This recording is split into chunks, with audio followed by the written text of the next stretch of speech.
This is the Average Guy Network, and you have found Cyber Frontiers, show number 54, recorded on March 11th, 2019.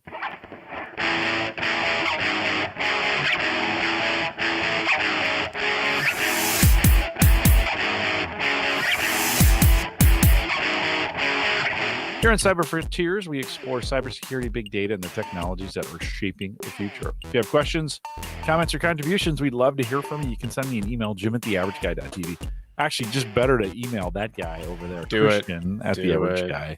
He's really the brains behind the operation. I think it's Pinky and the brain over there.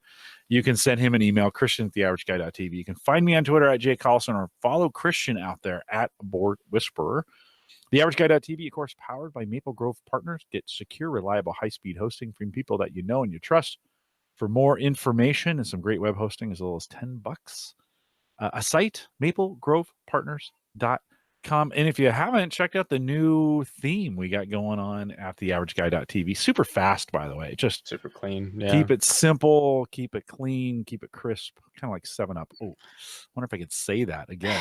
We're gonna have an YouTube violation. YouTube, please. We're gonna have a YouTube violation on that one for sure. So head out to theaverageguy.tv. Let me know what you think. I did that over the weekend. I think maybe last weekend, and it's all set and ready for you. If you haven't subscribed, do that as well. Christian's back. Christian, you've been traveling. What have you been up to? Yeah, I've been traveling out to RSA. Another year bites the dust at the RSA conference. We had over 42,000 in attendance, and I don't know. Every year I go and do the expo part of RSA, it always seems bigger. I haven't decided if it's an illusion like daylight savings time that continues to, give me mental reservations. 20 some years and counting, and it was just, the expo was huge. I mean, all sorts of cross-industry sections represented this year, but also pretty good tracks this year. I was, one of the things about RSA that is interesting for someone who's deep into smelling cybersecurity things is that RSA is very much, it is the only conference in the world that's held where you get all of industry in one spot. When we talk about other cybersecurity conferences like DEF CON or Black Hat, you're getting very different sects, for lack of a better word, for who's going out there, right? DEF CON is everything from white hat, black hat, somewhere in the middle, anonymous people showing up, cash at the door, etc. It's not really a place where industry comes and plants themselves and tries to sell you their latest enterprise cybersecurity solution, etc. You're also not going to see, VPs of major Fortune 500 companies getting up on stage and giving presentations. So it's a very different format, very different style. And yet the tracks are always interesting because they remind me very much of DEF CON, Black Hat in some respects. Like if you want to go and get that dive deep technical readout on whatever the latest cyber thing is that tickles your fancy, you can go and do that.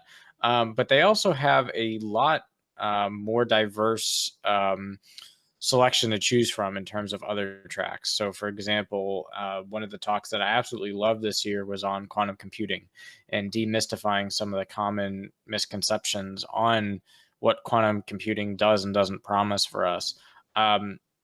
And obviously we find that at a cybersecurity conference because quantum has long been predicted as something that will, break encryption algorithms. So there is security relevance, but they spent a lot of the talk just going over fundamentals of quantum computing that is much more like a computer science conversation.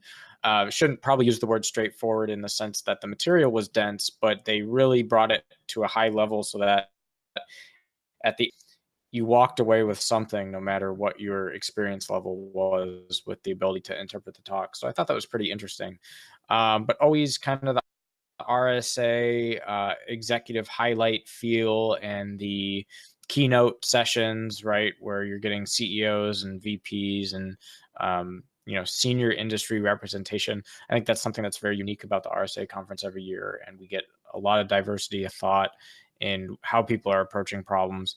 And when you get tired of sitting down or going to a keynote or a track, you can walk through the large zoo known as the Expo, which takes up 2 entire bottom floors of 2 separate conference center facilities that make up Moscone, north and south. And the combination of those two kind of is the whole expo room floor. And I mean, you name it, every company under the sun pretty much there, trying to show how they have the best solution, or want you to think they have the best solution for your security woes. So very interesting year again. But the conference always has had that element of there's something there for everyone.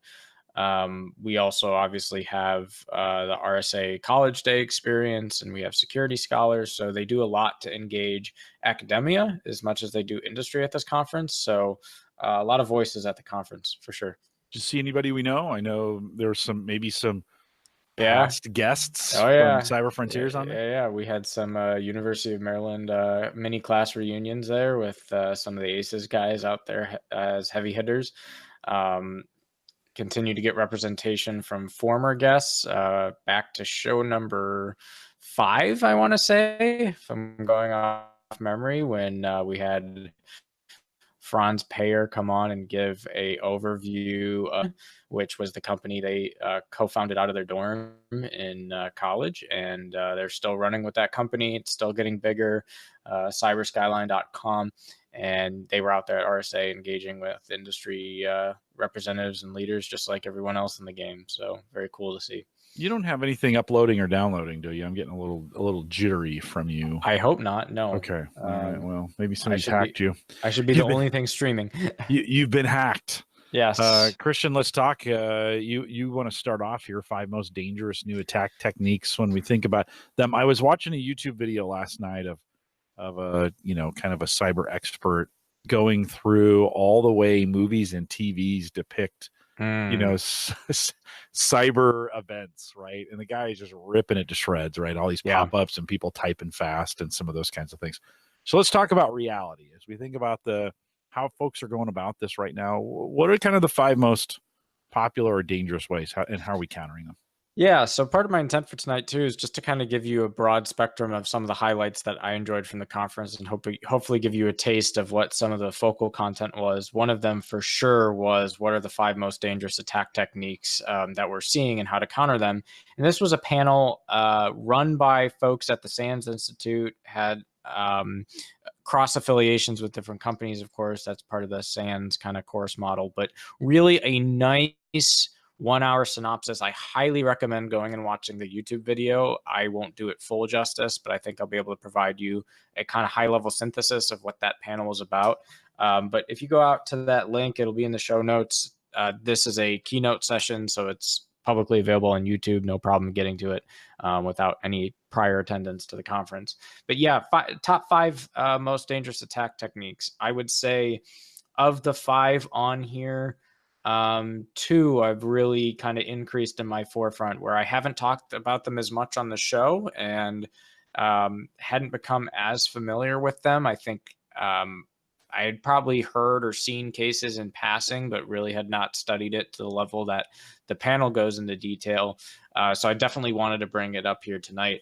The first one is really on domain name system mischief. So this is one that I've always known about. I've always known it was, possible to do. There's plenty of examples of it, but it was interesting to me that it was in their top 5. So the premise here is that attackers are very focused now on compromising infrastructure credentials. So what do I mean by infrastructure? I mean things that you use to do your job or run your business or run your website. So for example, I'm an attacker and I love The Average Guy so much that I want to start hosting subsequent podcast episodes. So I need to figure out how to take ownership of theaverageguy.tv. Well, I'm going to start profiling, looking for where Jim hosts his website, hosts his DNS, and try to figure out how can I get into Jim's domain control panel so that I can compromise his credentials, get access to his DNS, and then start doing whatever the malicious activity is. In this case, some of the popular malicious activities would be changing the DNS record for where email goes, right? So if I know that Jim is commonly getting email at jim@theaverageguy.tv, and I want to start inspecting what that email is, I don't have to hack the mail server, so to speak. I can change the DNS record to point to my own mail server so that I could intercept any messages that he's getting in through that domain name. I might also want to use the privilege I have in the DNS records now to issue myself my own SSL certificate that says I am the average guy.tv.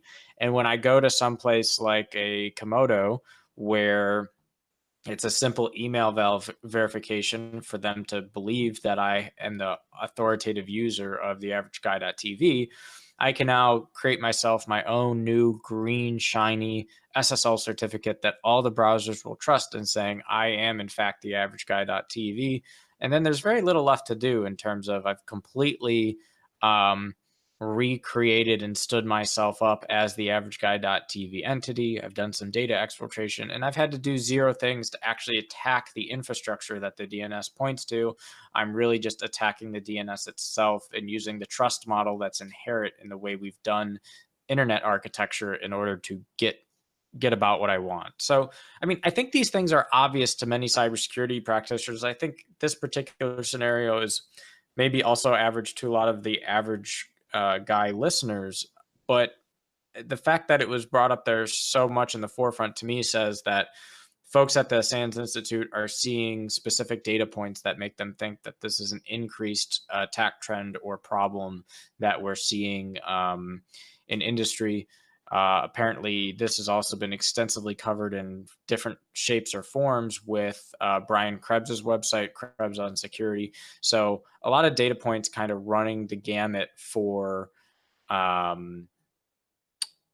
this particular attack vector. And what was surprising to me only in the sense that it was the very first thing that came out of their top 5 list. Yeah. Do you feel using the average guy.tv with what we have out there, you feel pretty confident like something like that couldn't happen? Have you? I mean, I don't want to be a boastful individual. No, but, I'm just saying, but you've put most of the things in place, right?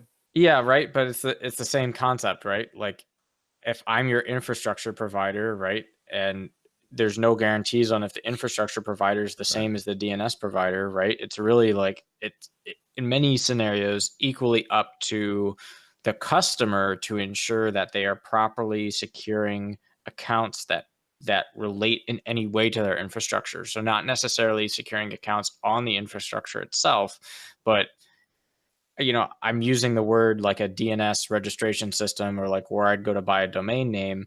People wouldn't traditionally think of that in their minds as an infrastructure account, right? It's not hosting anything other than these DNS records, right? Some of the defenses really here are things we've talked and known about on this show. Use two-factor so that I can't brute force guess your password at, namecheap.com and have access to your domain name. The other interesting one that I think is more of an enterprise focus is implement the DNSSEC standard, which really ensures that you are using certificate-based secure DNS query request response, and you're ensuring that DNS transactions are fully locked down in a secure way. And then obviously, if you've had a bogus certificate get out through some type of related mechanism, make sure if you're a large industry or organization, you have reviewed all your certificates that are actively issued and revoke any ones that you know to be suspicious. Yeah, I mean, I have two-factor turned on with the provider or the DNS provider, right? Right on. So we got that locked down. I know you've got everything secure from an infrastructure standpoint. What else? What other areas do they have there? Yeah, so the second one was my favorite one out of the 5, particularly because we've never talked about it on this show, and part of me wanted to spend a whole show on it. The other part of me continues to question whether I will do that, but it's a concept called domain fronting. And so domain fronting is basically I, the attacker, want to hide my badness and the malicious things I'm doing behind known trusted entities. And what that's going to allow me to do is build an end-to-end command and control capability that is going through known trusted providers. So then when my network defense and my information security practitioners are trying to defend the network, they don't recognize me as anything malicious because to them, I just look like another trusted entity. So let me set this up for you.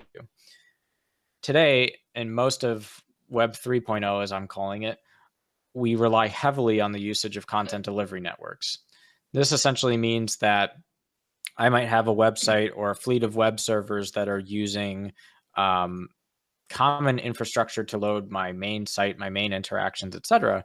But I'm going to load assets like images or compiled JavaScript or things that are pertinent to loading my business application's resource, but need to be highly available and highly distributed with low latencies. I'm going to put them on a content delivery network, because what that delivery network is going to take care of is taking the version of whatever that file is, federating it through repositories all throughout the world.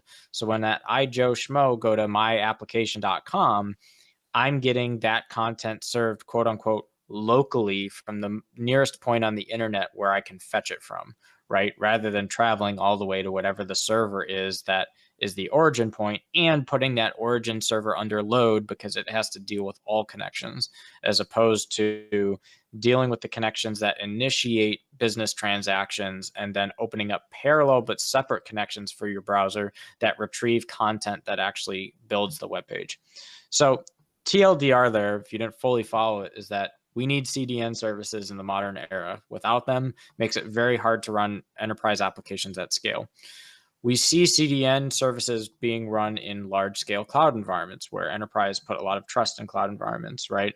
So to me, if I'm going and I'm visiting a domain name that is representative of a content delivery network, my computer by default is going to have a certificate that trusts that domain name because it's a well-known, globally established content delivery network.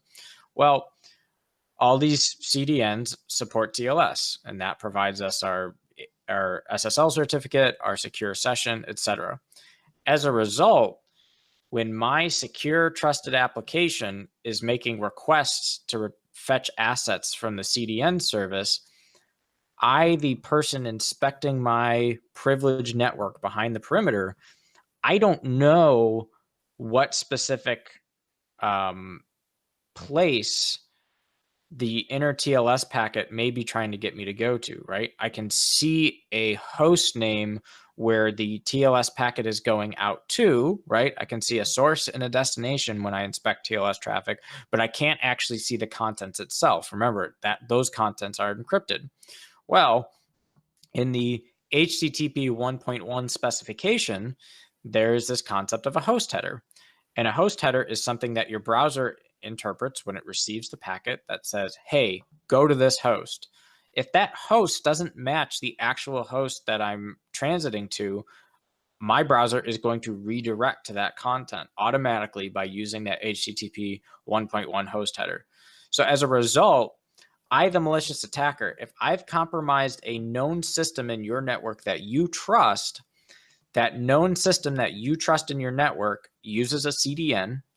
And when I'm inspecting traffic to make sure I haven't been compromised, all I see is my known trusted application reaching out to my known trusted CDN provider. Well, in reality, because the attacker is assumed to have compromised that good system that we trust in our enterprise, the attacker has also put his malicious resources in the same CDN service I trust. So now we're talking about attackers hiding in the same CDN or the same infrastructure where my enterprise has chosen to do business and trust. So if I'm the attacker and I have control to manipulate the data coming out of this trusted application, my mechanism to ensure that I go undetected is to mailform my TLS packets so that I'm going to the thing on my CDN, my service with that CDN provider instead of the enterprise's CDN. And as a result, as soon as I get that packet and that customer redirected to my CDN, I have a little pointer resource on my CDN that sends it to the actual attacker server.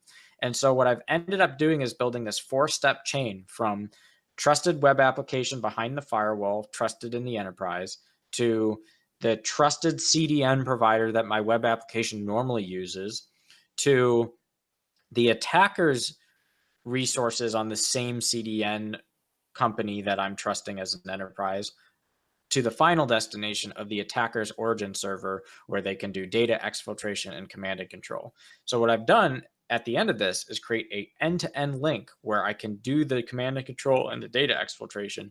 And from any security practitioner doing network packet inspection, everything looks fine.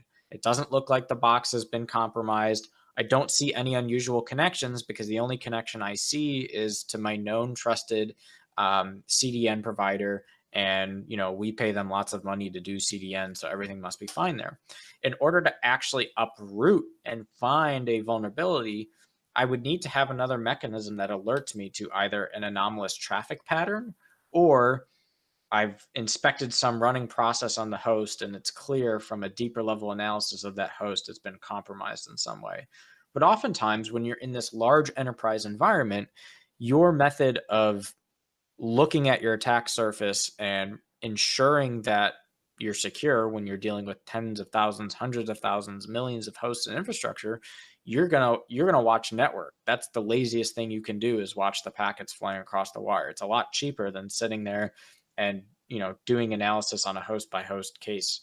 So this is really powerful. I definitely understand why they have this on the top 5, because the mitigations I don't think are uniform across enterprise yet for, well, how do you deal, or how do you really detect with domain fronting? They brought up one really good tool that is called RITA, Real Intelligence Threat Analytics. It's a free tool for anyone to use. I have not used it yet, so I can't speak to it, but it essentially looks at some of those traffic patterns that I was discussing earlier and is looking specifically for beacons that may indicate command and control like functionality may be taking place on the network. So end-to-end domain fronting, I definitely 100% agree. Very dangerous attack vector for enterprises that aren't looking out for this yet and don't have the mechanisms to actually inspect and know if it's a technique being used in their network. So is it something we're seeing today a lot of, or is this just kind of early warning? No, the understanding is that this is being seen quite frequently in the types of kind of cyber forensics that's being done across the enterprise. So I think it's getting more prevalent because the counter mechanisms are not as strong as the mechanism itself right now. So I think it's still kind of open, right? Yeah, I think this is it's one of those things where there's not necessarily a fundamental breakage in any one protocol. It's more just because of the way we have decided to build the trust model of the internet, this kind of lets us get away with this.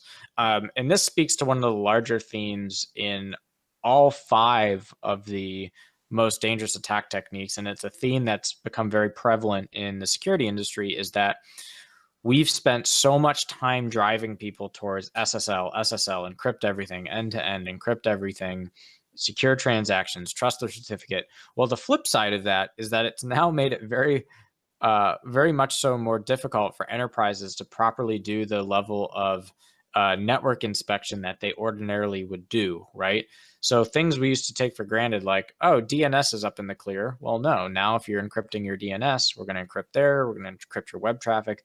Before you know it, we've gotten so much of the payload encrypted that if any one standard decides they're going to do something that's in the encrypted part as opposed to the plain text part, I can keep chaining these things as the attacker to get to a point where I'm operating over completely trusted infrastructure, completely trusted RFC specifications, but ultimately doing something that's malicious. Now, the underlying assumption here is that there was some vulnerability that allowed you to get on that compromised system in the first place undetected. That's the assumption. But when we talk about days it takes for companies to know they're breached, right? On average, that trend has gone down quite substantially, from sometimes hundreds of days to, I think, 72 days is now the average. So much lower than what it was in the past. But the reality here still is that if I do have an exploit active in my hand as the attacker, I now have more mechanisms than I ever have before to look trustworthy, even though it's completely bogus. And that has snowballed in the advent of forcing people onto SSL and other mechanisms. It really has provided more cover for them to act maliciously. And also with secure, shared enterprise scale cloud computing, now that we're moving to converged models of computing across local enterprise resources and remote enterprise resources, if the premise of domain fronting here. If you, the enterprise, are blindly trusting your provider and not doing some type of content verification, it allows for a very successful avenue to go undetected for large periods of time. Kind of reminds me of a train with no windows. It leaves the station. You don't know what's inside of it. You know it's going to get somewhere. It's very secure. It goes into the tunnel. It's compromised in the tunnel. Nobody sees it happen, Absolutely, right? yeah. And then things are happening. It comes out of the tunnel. It looks just fine. Yeah. And you're assuming it's, hey, this is super secure. We've put a lot of trust and faith that that armor or whatever, the locks are going to stop people. Well, it didn't for whatever reason. Mm-hmm. Does that depend? So these CDNs, are they beginning to pick up their own security to kind of knowing this is happening, or are they working on it?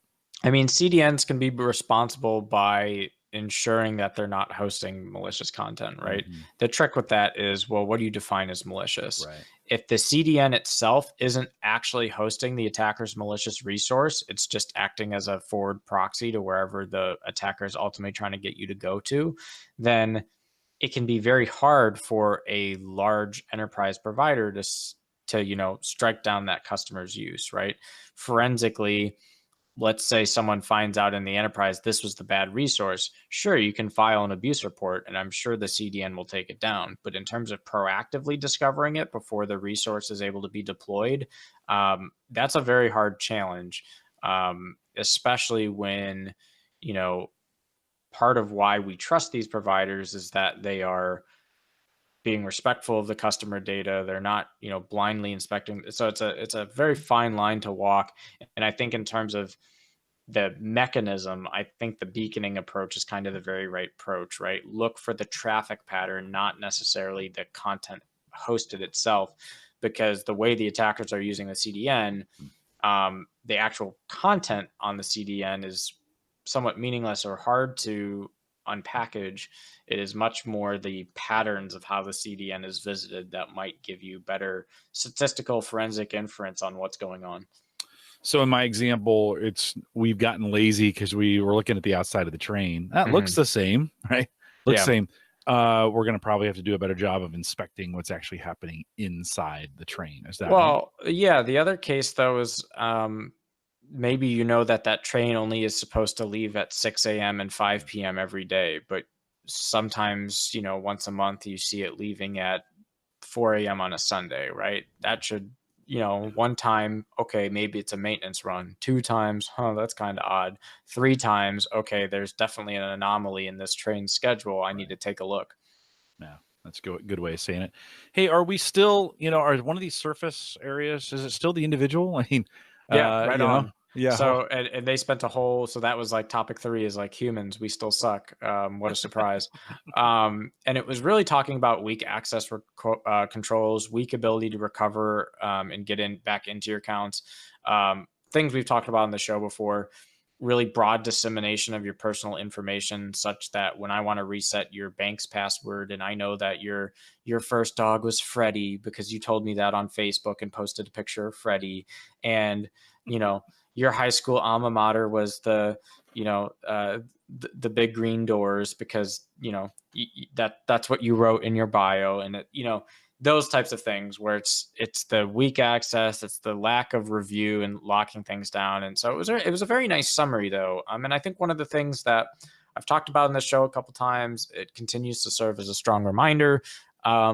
Take a look at using your cloud provider's data mechanisms. This has gotten a lot better with GDPR kind of scaring companies into this uber level of compliance, right? Where, for example, if you use Google services a lot, you can go to myactivity.google.com. You now have fine-grained notches over which services are collecting and storing your data in relation to your account, how long they're storing it for. So really go in and lock that stuff down. Don't take it for granted and expect that you're just going to get around to it, right? Set a calendar reminder for yourself that every 6 months you just go back into your most commonly used providers and review your privacy settings, review what data you're storing with them, be comfortable with what two-factor authentication. Maybe a new provider has added two-factor authentication since you last used the service, and now you can use a hardware token instead of your cell phone, right? So these things are fluid living breathing things. Don't assess it at a static point in time and think you're good to go. I just change my password every day. That way I make. No, I'm just kidding. Yeah, that's a feature. Wake up in the morning, change all your passwords. Yeah, The but that day's one was over. So that one was number 3. Very thematic though, not very detailed like domain fronting. And the last two I'll keep kind of high level, right? One was around kind of recursive DNS servers, and basically if you want to look for malware, you want to look where that transit is between your enterprise and the endpoint that you're connecting to, because that recursive DNS lookup, that's where you're going to always see if malware is afoot in negotiating some type of man in the middle scenario. You also want to look at the flip side of that, which is what connections on a host are only IPs, meaning it's not using any kind of DNS lookup. Because if you're in the enterprise and you see a client doing like a straight IP to IP connection, that's super spooky. Like that in and of itself is a sign that either you have a very specific use case or something's not using DNS, and likely is very much malware. This topic, though, we kind of talked about it earlier, which is why I don't want to spend too much time on it. But this notion of DNS over HTTPS is now bad for network security monitoring and management, because we used to constantly rely on DNS logs to better understand where flows of data were going through without doing packet inspection. And now that DNS is increasingly moving over to HTTPS, like the rest of the World Wide Web, we find that this is less of a practical mechanism for the enterprise to leverage. And the last theme is really pretty specific to what we've talked about in the show quite extensively last year, which is CPU flaws. And we have dedicated a whole show in the past to Spectre and Meltdown. In fact, we probably have 2 shows on it. So these have been ongoing things. Even today, we still talk about new variants of Spectre that are out there, right? So not a fully resolved problem. But there are other types of chips that the presenter called out, right? There's BMC chips, there's IPMIs, there's DRACs. There are a bunch of these other types of embedded chips and devices that we trust, that are part of our core infrastructure that don't get a lot of scrutiny. And so it was kind of more of like a FYSA, like, yes, we have flaws in our main CPUs, but here's all these other chips that you don't even think about that are just as bad. And the takeaway was really focus on removing unnecessary management utilities and remote administration capabilities that are unused by your organization. And also for the ones that are used, focus on how to actually administer those resources that you are going to use natively on the hardware. Do you think, are we through this hardware problem? No. I don't think so. I think we're through it for a time. But when you think that Spectre and Meltdown, it took us close to 30 years to really detect that. And that was after decades of precedent for how we do classical computing. I think now there's a much larger microscope in that domain of security than there ever has been before. So I could be wrong, but I suspect that the larger scrutiny that now is posed by us finally stumbling over this 40 years later tells me that we could be in for some more surprises in this area, that I think it's naive to assume that now that we had this one big revelatory experience in 2018, that we have done full coverage of this, because we got to where we did with Spectre and Meltdown because of the performance enabling capabilities we're providing computing, right? Well, as we continue to want to get faster and faster, there's going to be the newfangled thing that comes out in chip and silicon design at some point. And when that does, everyone's going to say, oh yeah, it's not susceptible to these things. We know about these things. Well, great. What do we not know about, right? And so I'm much more concerned about the unknown unknowns of future chipset designs that have yet to be actual hardware we can buy. And I'm also concerned about the unknown unknowns of chips that we have today, which is what we got out of Spectre and Meltdown. Like, did we really get full coverage? And the continual drip of new Spectre variants across different hardware platforms tells me that This is going to be that kind of persistent nagging thing that's just going to be around. So get used to it. In terms of actual impact to the consumer, I expect to continue to get lower and lower. I think the actual Spectre and Meltdown themselves now probably have very low impact in terms of the ability to successfully use a RSA exploit on it.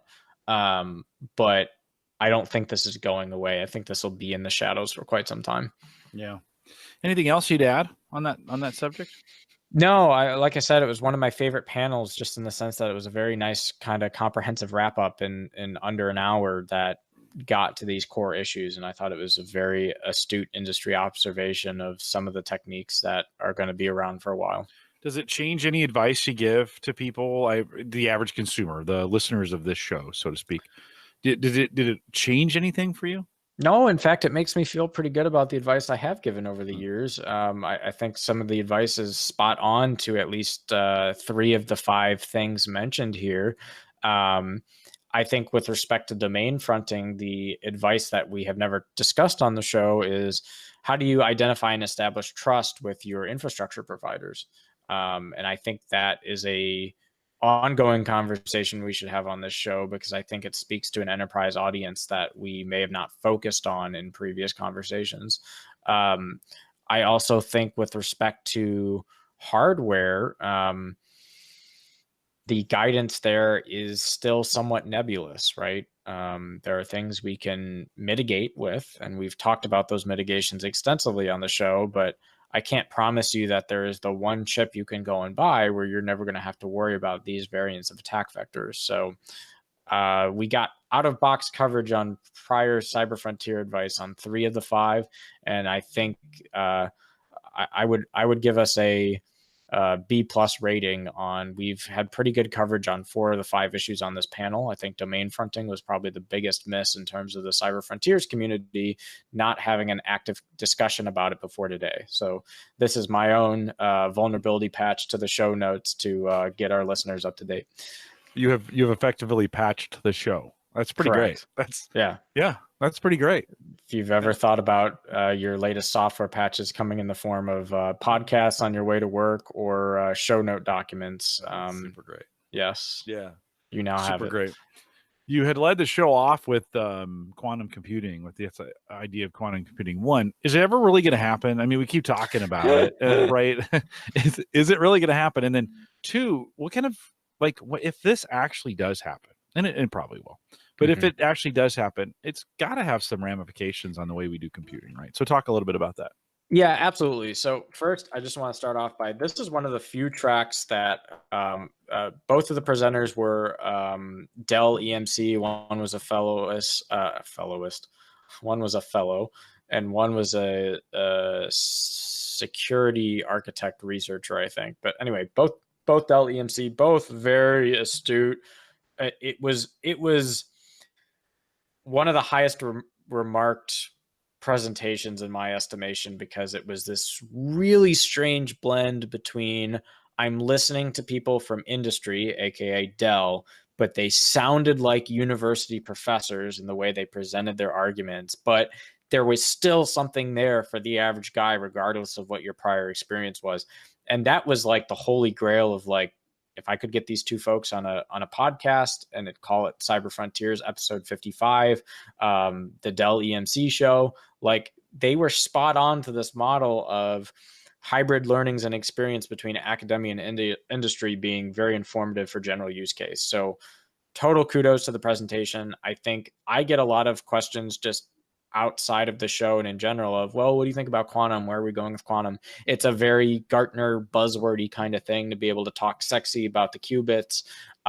So this was a great topic, because even if you weren't interested in it from a security angle, if you went in with no prior knowledge, you came out with demystifying a lot of the common quantum things that you hear from people, and you maybe learned a little bit of math along the way. And you got a view of it that wasn't from a physicist. And there are certain folks that will yell at me for saying that, but the value in that is that you get it from an engineering perspective. So I don't have to necessarily understand deep level physics to understand where we are currently in quantum computing. Certainly, having a theoretical understanding of the underlying physics informs what quantum computing models look like. But if I can get a physicist to tell me that, I can tell you all the engineering implications, as opposed to having to understand both, one or the either, or some combination. So you kind of asked, I think one was how feasible this is, where are we headed with it? Yeah. Is it real? Yeah. We've been talking about it for a while. The answer is kind of not really. Obviously, we've seen a lot in the news about people who have invested in it, people who have started to build quantum computers, but there are a lot of practical blockers to this becoming the wide scale. You're not going to have a laptop in 10 years running a quantum computer CPU. And let me tell you why. So I'm just going to kind of read out some of the common misconceptions, and then I'll work my way back here. So number one, quantum computers are inherently slow and energy intensive. So the amount of energy and heat that is involved when processing and dealing with qubits is like exponentially worse than anything you've ever had to deal with in quantum computing. So you have to have that cool matter at 10 millikelvins in order to do computations, right? So good luck figuring out how to put that into a consumer device, okay? This is kind of an excerpted quote from their presentation. To a first approximation with current known technology, quantum computers will be 1 million times slower and 1 trillion times less energy efficient than classical computers, accounting for things like quantum error correction and so forth.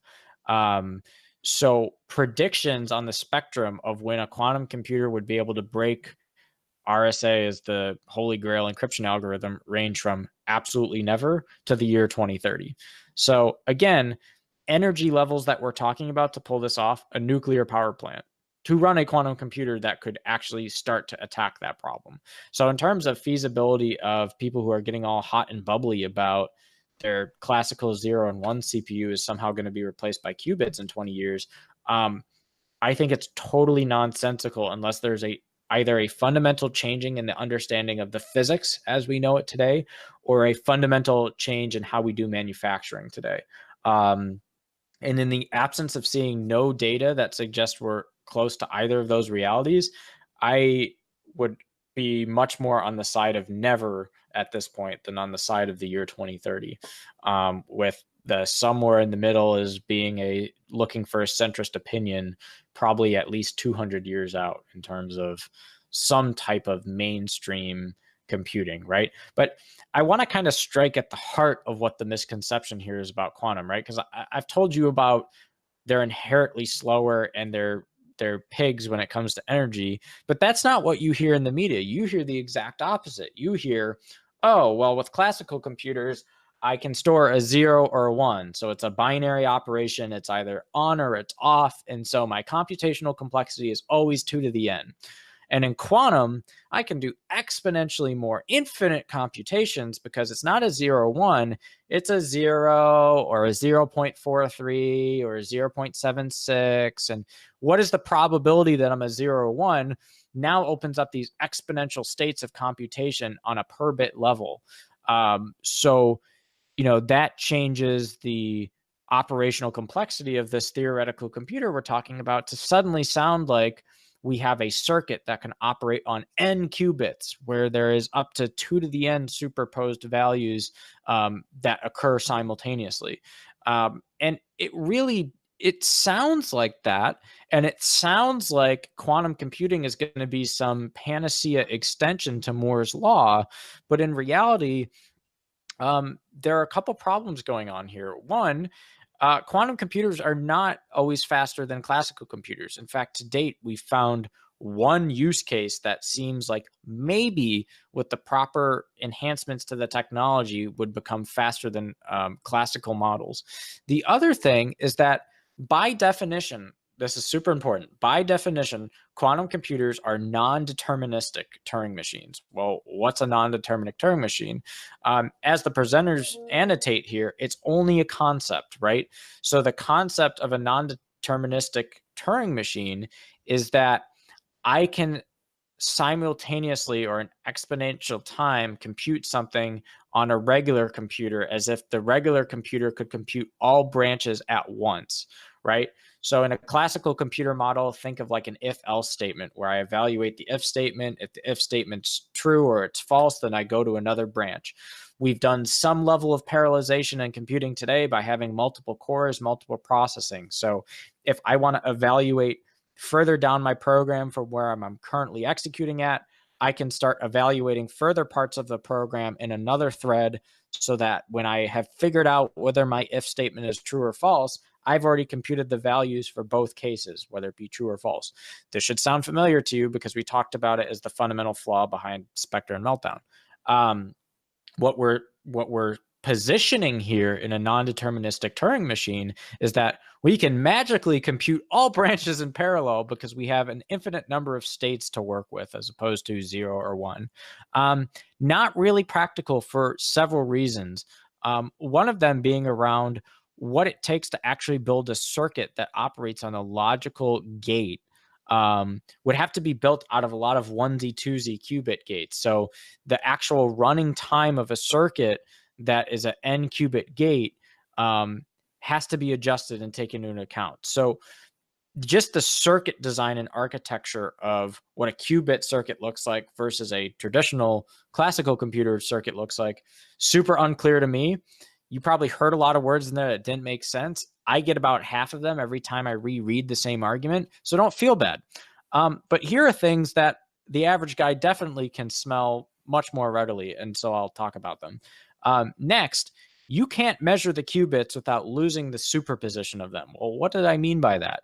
I mean, as soon as I measure or try and understand the state of that quantum particle, it's changed, meaning at some point in time, it's a value, 0.43. Well, as soon as my circuit goes to measure, hey, are you 0.43? It's changed. It's now 0.76.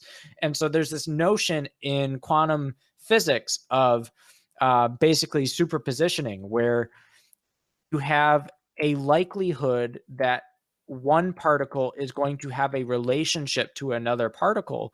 And through this, go read about quantum entanglement. It's a really great way to fall asleep at night.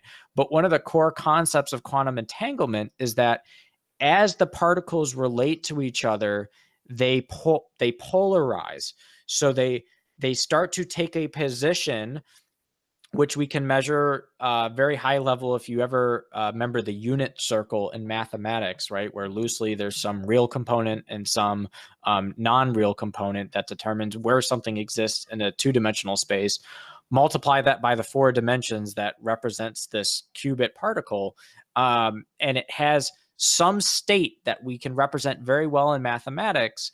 But what we're saying is that there are these polarizers that exist where, imagine the polarizer is like an air filter, right?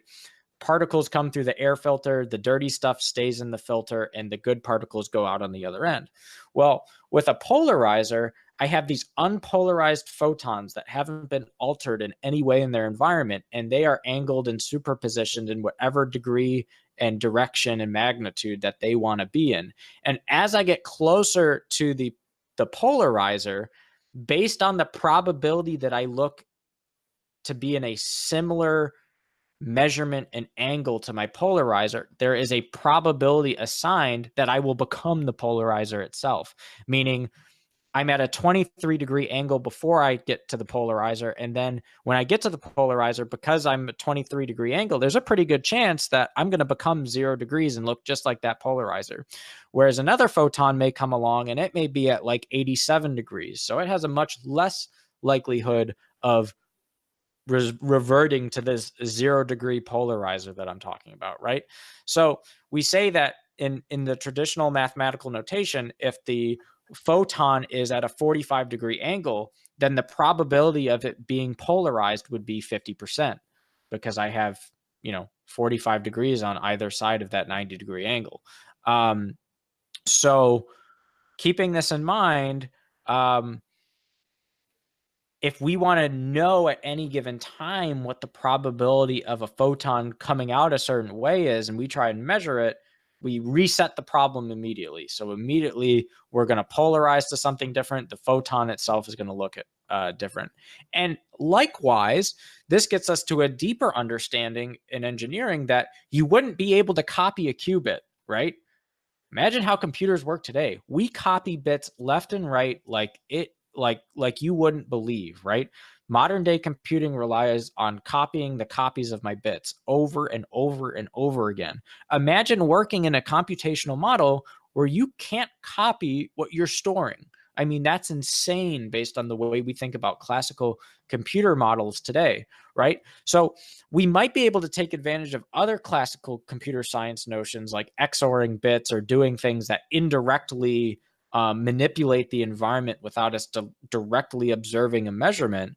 But we wouldn't really end up with what the ideal end state is, which is to have two independent qubits, each in some state that's the probability of being a 0 plus the probability of being 1. Instead, I'm going to end up with some two entangled qubits that are in a state that is a different measurement.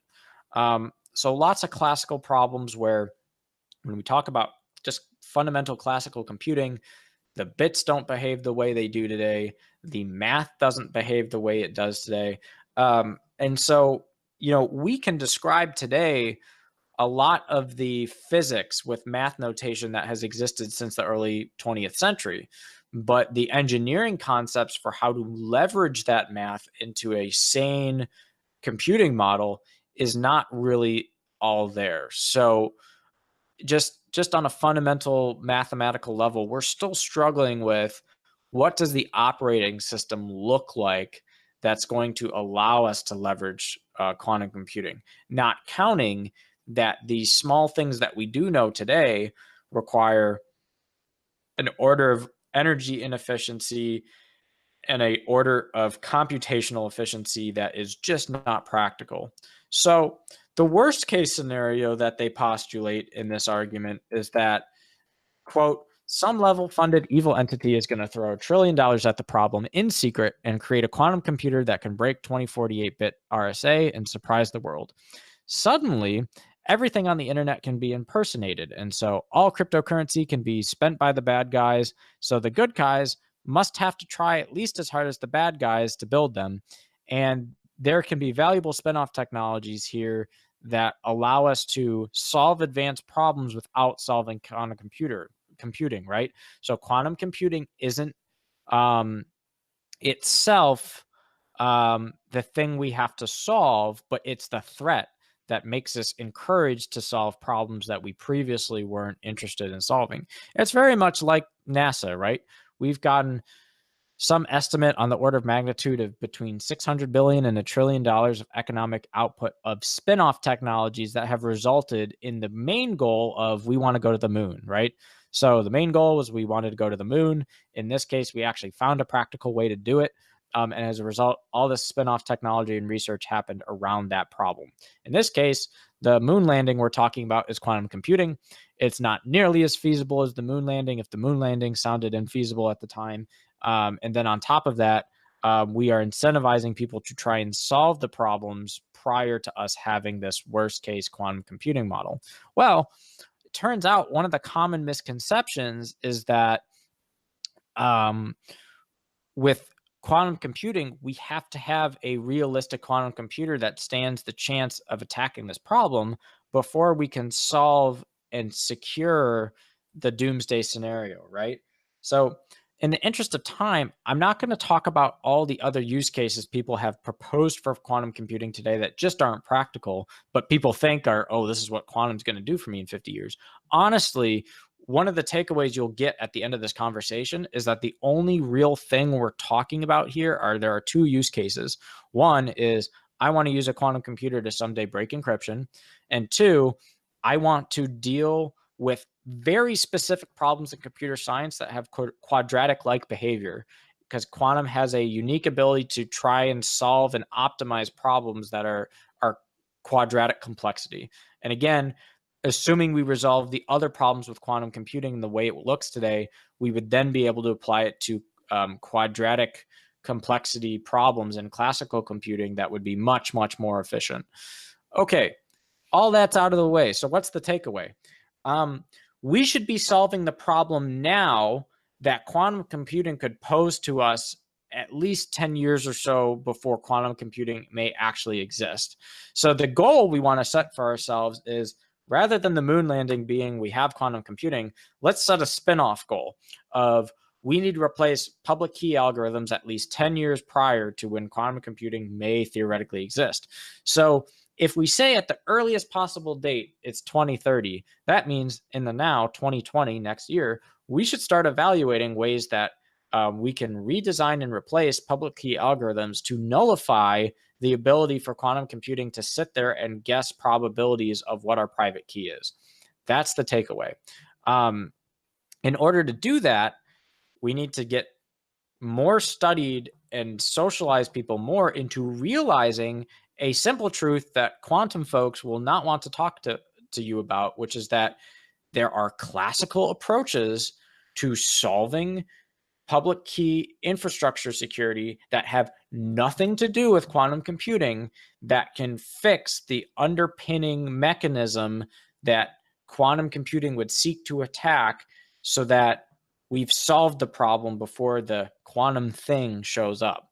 So I'm going to, because the ramble wheel has gone for quite a long time on today's show, I am not going to go into what those classical algorithm development looks like. I will tell you, it is a fun read to go learn about what are some of the classical approaches we're taking to defeat quantum computing in ways that it won't be able to catch up with unless there's a radical change in the ability to manufacture quantum computing and understand an operating system that works with quantum bits.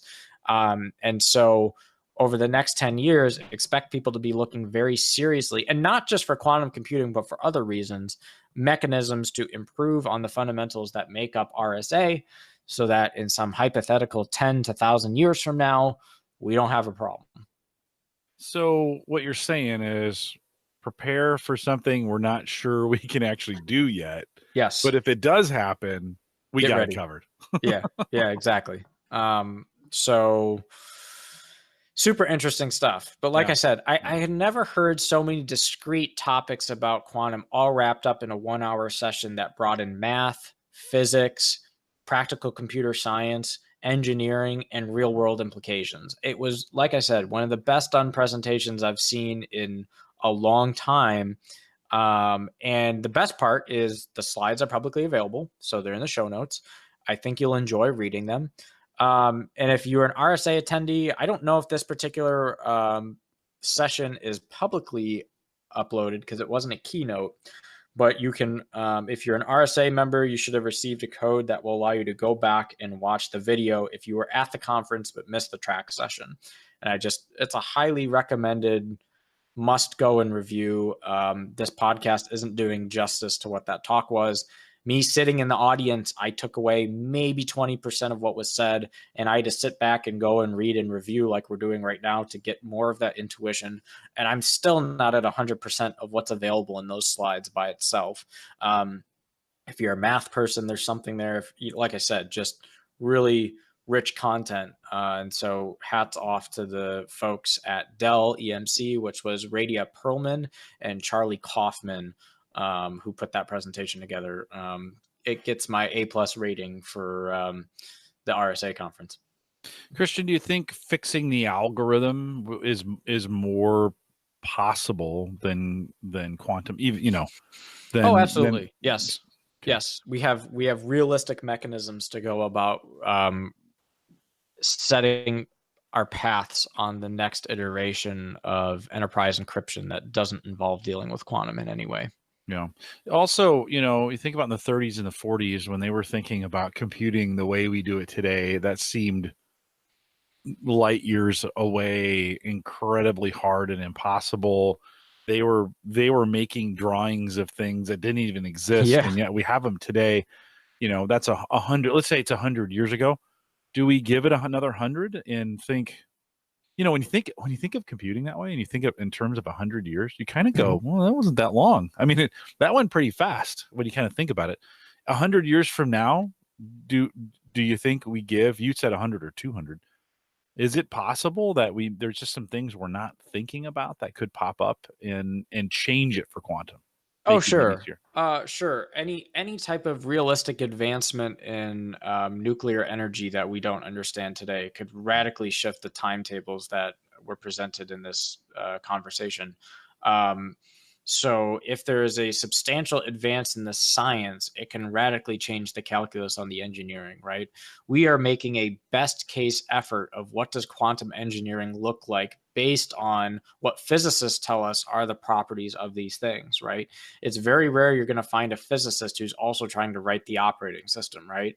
You're going to try and find a computer scientist to write the operating system and a physicist to understand the theory that powers the bits flowing through whatever that processor is. So, um, again, the two biggest things that stick out, regardless of all the engineering challenges, um, you need a extremely specific temperature environment and an extremely intense energy output to do quantum and the engineering model we've postulated today. If one of those two factors change, even just one of them, we get to redo the whole calculus on what the engineering timetables look like. Is it colder than space? Could Yeah. could realistically I mean, yeah. What I hear you asking is, can we put a quantum computer on a rocket in an asteroid belt and have it stream back data through a satellite and leverage the coldness of the great outdoors? Maybe. We're forgetting this little concept in physics called radiation, which is it took us an incredible amount of things to shield classical computers from the level of radiation exposed to. I'd be very interested to know what types of complexities you get with not only shielding from radiation, but again, protecting from radioactive elements with technical equipment on like the International Space Station or so forth. You're looking to preserve 0 or 1, which is a very nice and comfortable and happy state. I do not want to be the guy trying to figure out how I signed some little certificate to some guy back in mission control saying, yes, sir, I can absolutely tell you that this qubit that's 0.43728191 has not moved in the slightest due to radiation. Like, good luck. Yeah. So well, maybe the movement of numbers becomes part of the algorithm that, maybe who knows, right? I mean, I guess we don't really know. I think it's one, I'm super proud of you for getting quadratic, the word quadratic in here. That is all math nerds love quadratic. I have not heard the word quadratic in a long time. So thank you for bringing that in. And it is fun to kind of think about the future and what this could be in the future of computing. And I heard you say we may have to rewrite the operating system in some regards. In other words, the way we do computing today may not be the same way based on machines coming in the future. And we think through our solutions with zeros and ones today, and the future may or may not live in that same world. Mm-hmm. And so it just kind of requires a rethinking. It's exciting. I sometimes wish I could leap ahead and see where they. See where they wouldn't we all like to know? Yeah. No, it'd be super great. Well, I think with that we'll call it a wrap. We've got some other topics maybe we can come back to in a couple weeks. And we'll definitely circle up. Yeah, for sure. Yeah, cover those as well. Anything else you want to add before we wrap it? No, clearly you can tell by my energy level that it was a fun week. And this was just, we got through 2 sessions in a 1-hour podcast, right? And that was after me synthesizing and really reflecting on the content that I received. Imagine going through this level of dense content back to back for a whole week. And it is somewhat, it's fun. Don't get me wrong. Yeah. But you're lucky if you walk away with 10. It really the value added is having to go back and make sure you really understood what you walked away with. And again, as one person, if I'm 100% at RSA from 7 in the morning to 5 o'clock in the afternoon, I'm still at the best case scenario seeing 15% of what the conference has to offer by the time I get back on a plane, right? That's pretty great to know, though. There's that much great stuff it's there. Absolutely insane. I mean, there is something for everyone. Doing, that was a Microsoft Microsoft. That was the microphone doing. But yeah, really stunning, just, in 20 years, how much the community has been built out. I mean, we've been doing this for, I think 23 years is how long RSA has been going on. So that much content, and it sounds like a long time, but the fact that we've amassed that much content and made this like a regular annual production that like people do in their sleep in some respects, in terms of planning, organizing, and sending out the smart people, really quite remarkable. Yeah, no, super cool. What was your did you get out in San Francisco at all? Did you get to see anything cool while you were in the city by the bay? Yeah, we did some food trucks, and there's a lot of RSA corporate events that they hold for all the food, all the networking. So we got to see a fair bit of the city. I'm pretty familiar with it at this point. I have not done some of the super touristy things yet in SF. So at some point I will get to that.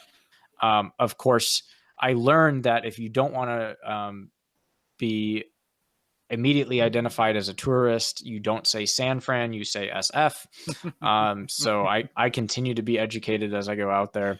But I probably have more to do on that front. Yeah, you could say Frisco. I got to meet you out there sometime. That's kind of my home turf, and and I know it pretty well. So there are some great the days I got to go out for Oracle conferences. I think 4 or 5 years in a row I was out there.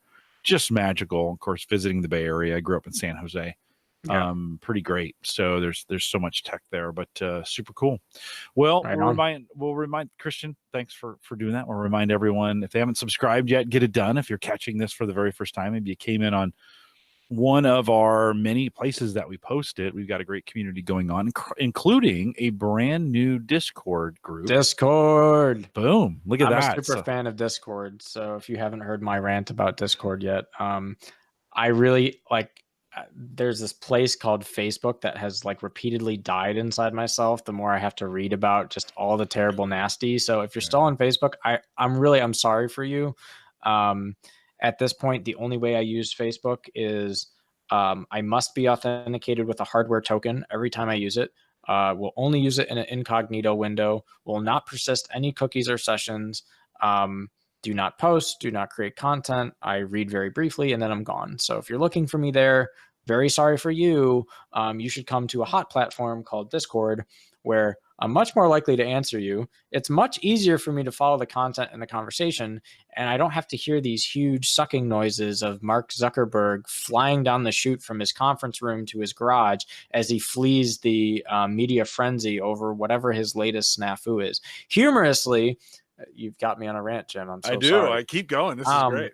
Humorously, big headlines this week was Mark Zuckerberg has the epiphany that he must go to private, encrypted, small living room like community conversations is the future of social media. And it's like, number one, super, super amazing that that's the turnaround we're seeing from this guy a year later. Number two, he's definitely missed the train. Like, I don't know what planet he's lived on, but like Signal and 500,000 other competitors are dominating in that space. So the best play he has here is somehow using whatever reputation is left of Facebook, which I can't say is much, to somehow get into a space that he has notoriously built a business model that is the antithesis of this space, which is public data, selling of the data, visibility of the data, having global conversations to global audiences. And now he wants to be the provider of the sexy, encrypted, private, one-to-one, small FDR fireside chat like environment. I mean, for lack of a better word, complete BS from this guy, right? Like, if we want to talk about reputational damage the company has incurred on its own, I really am a skeptic when it comes to believing in the 180 pivot and whatever new business model they're going to come up with to somehow be as competitive or meet the bottom line of what their business model was in today's world. So I hate to say it, folks, but Facebook has gone the way of the dodo and the dinosaur. And I encourage you to use real, healthy messaging and social networking platforms. And Discord is one of them. So we now have an Average Guy channel with about, I don't know, we're building 35 maybe 35. Yeah, and I see a trickle of people as they realize that there is this new platform that they can unshackle themselves with. So I encourage you to start a liberation movement and join our Discord channel. It's super exciting. You can find it pretty easily. theaverageguy.tv/discord. I think I finally got a link that wouldn't expire out there. So head out there. I see several of you have joined us even this week coming over from Home Gadget Geeks. Great way to do it. We'll still keep as much as Christian rails on it. We'll still keep the Facebook group. I'm out there quite a bit, and we'll continue to do that if we want to do it that way. That's there until everybody stops talking there. But join us over on the Facebook side or on the Discord side. We'd love to have you over there. Don't forget the AverageGuy.tv, powered by Maple Grove Partners. Get secure, reliable, high-speed hosting from people that you know and people that you know their rants. And so head over to Maple Grove partners.com. We welcome your questions, comments, and contributions. If you have anything you want to send to us, Jim@theaverageguy.tv. Although just send them to Christian@theaverageguy.tv. He will be all over them. You can track me down on Twitter @JCollins. He's Board Whisperer. We hope you enjoyed it tonight. I know we went a little long, but we got Quadratic and FDR in the same conversation tonight. Pretty exciting, guys. Pretty great. Exciting. I'm just going to say we'll welcome you back to the next one of these that we do. We got plenty of stuff coming up. With that, we'll say goodbye. Good night.